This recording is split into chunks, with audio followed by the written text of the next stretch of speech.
In the headquarters of Ding Pharmaceutical, former employee.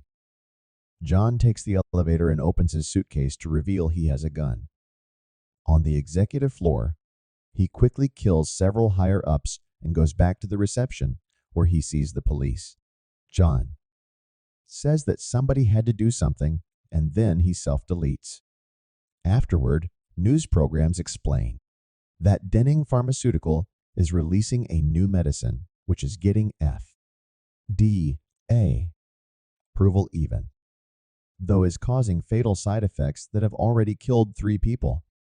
Because of this, the company is facing a major lawsuit, and its stocks are falling, so they're trying to get rid of all the evidence. An important lawyer called Alan decides to take the case against the company, which will greatly affect his career. He assigns legal assistant Tom to take care of the paperwork, and on Monday he must update his keycard before entering the office because they get reset every weekend. Since John was their key witness and they lost him, Tom tells Alan he wants to add heart attack victims to the pharmaceutical case, but Alan forbids him from doing so because minor victims don't make money. Then Tom is called to the office of another boss to discuss the Gambizzi crime family case. Tom sent a memo because he wants to join that case, but his boss destroys it and scolds Tom for not paying more attention to the cases he already has. Afterward, Tom goes to the file room to put away the file Alan turned down. His girlfriend and coworker Anna visits him so they can share a few secret kisses. A few hours later, Alan announces that since the servers have been down since last night, everyone can go home. Before Tom can leave, Alan tells him that he made a dangerous mistake with the memo he wrote earlier, so he fires him for it. In the elevator, Tom is joined by a man he never saw before. When they make it to the reception, the man leaves a suitcase on the floor, and another guy picks it up before taking the elevator too, which Tom finds suspicious. After checking what floor the man went to, Tom tries to follow him, but his keycard has already been reset. He tries to leave, but he sees the stranger waiting for something outside and gets worried, so he asks the guard to activate the elevator for him. Once he makes it to the office, Tom looks around and discovers his coworker Roger is at Tom's desk for some reason, so he asks his friend to open the door for him. Roger behaves strangely, and Tom notices the file he put away on the desk. Getting more suspicious, he makes his phone start recording and hides it in a pencil holder. Afterward, he keeps looking around and discovers the mysterious guy messing with the power box. One of the lawyers approaches the man to ask for an ID, not believing him when he says he's maintenance.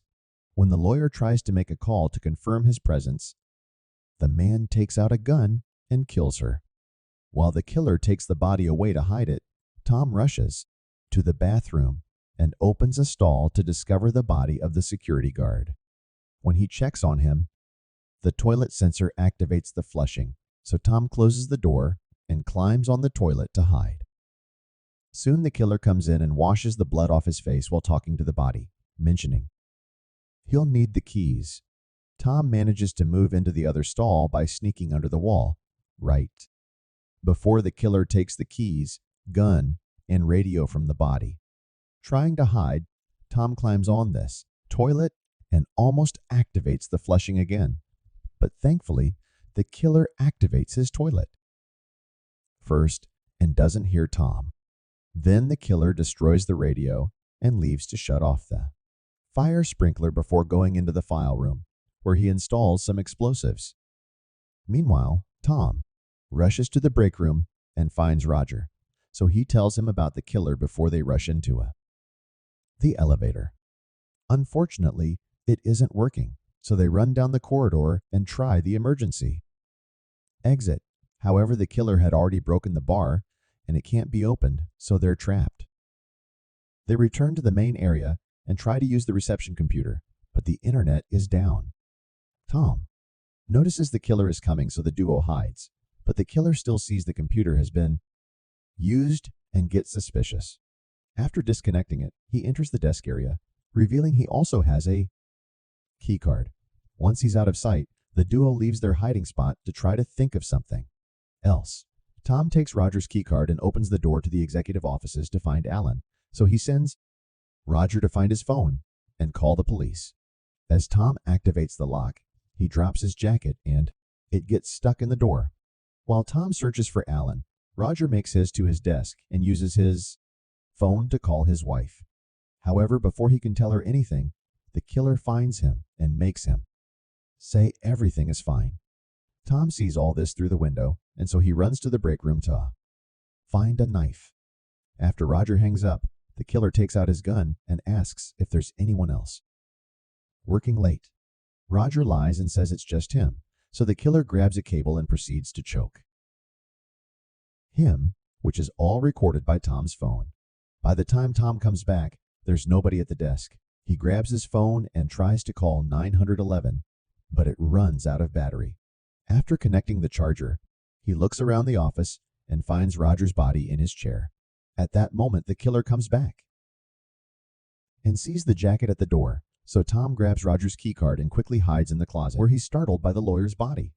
Meanwhile, the killer begins dragging Roger's body while making a call on his own phone, complaining to someone because nobody was supposed to be up there. Suddenly, Tom's phone gets enough charge to start ringing. The killer checks it out, and after dismissing Anna's call, he discovers the video of his murder.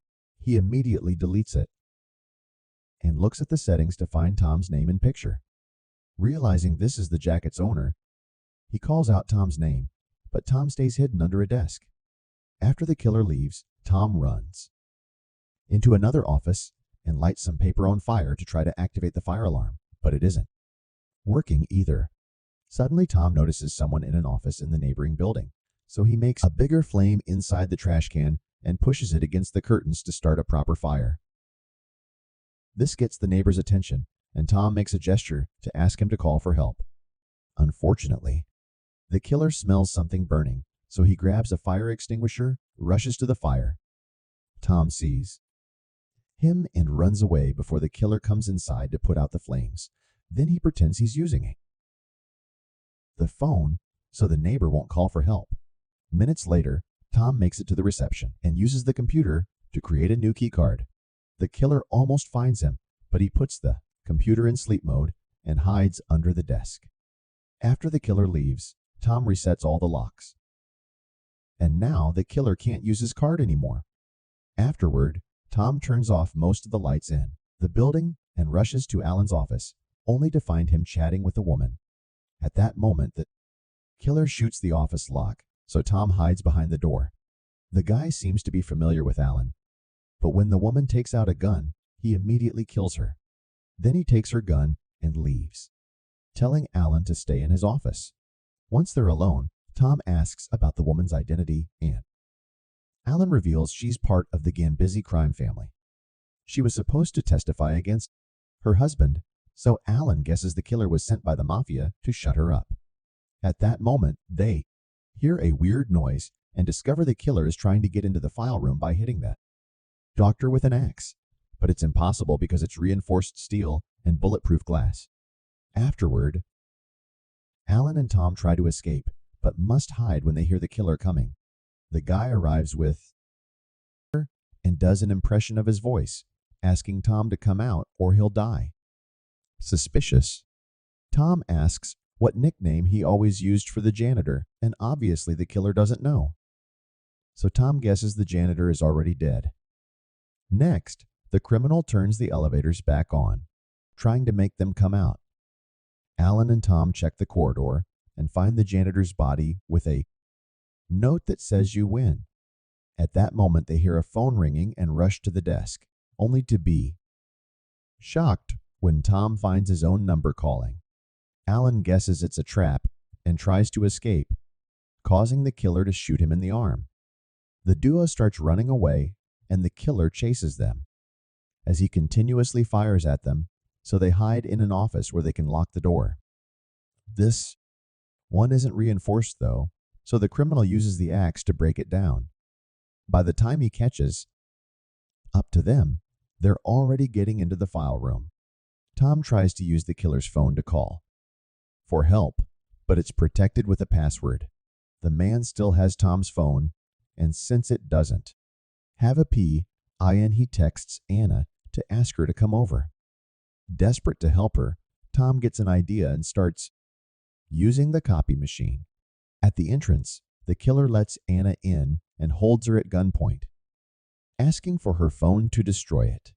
At that moment, Tom shows up and offers to exchange the keycard for Anna, but the killer isn't convinced until Alan also comes to manage the negotiations. After the gun is dropped, Alan takes the card to the criminal, who lets go of Anna but drags him to the file room.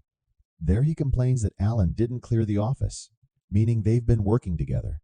After the killer activates the explosives, Tom shows up with the gun, only to discover that the criminal has all the bullets. Alan uses the chance to run, and the door closes, leaving the killer in the file room. He tries to get out with the keycard, but it doesn't work because Tom gave him a fake one he made with the copy machine. Suddenly, the explosive goes off and starts a fire on the file shelves. The killer tries to put it out to no avail and passes out because of the smoke. Then Tom comes inside, and after throwing the gun away, he puts the fire out by pushing the shelves and making them fall. Suddenly, the killer wakes up and attacks Tom, so a fight ensues. The man quickly overpowers Tom, and Anna cuts in to help, but she only gets punched. Tom uses the distraction to punch the guy, and after they both fall, Alan shows up and shoots the killer. Before dying, the man whispers the numbers 1122, and Tom takes the keys from his pocket. While Anna uses the keys to activate the elevators, Tom goes back to the desks and finds the case file, where he discovers that the pharmaceutical company wanted to get rid of all of the evidence. Then he types 1122 on the killer's phone and unlocks it to find Alan's phone number. It turns out Alan was paid by the pharmaceutical company to lose the case, so he hired the man to destroy the files and kill Roger. Alan claims that corporations are more dangerous than the mafia and tries to bribe Tom, but he turns the money down and leaves with the file. Not wanting to go to jail, Alan self-deletes. Soon the police arrive, so Tom rushes to leave with Anna before they can be seen. In the file room, the copy machine is making thousands of copies of the case evidence. This is found by a cop who happens to be the guy who left the gun for the killer. The officer finds Tom's phone in the killer's hand and immediately calls a hitman to send him after Tom to silence him.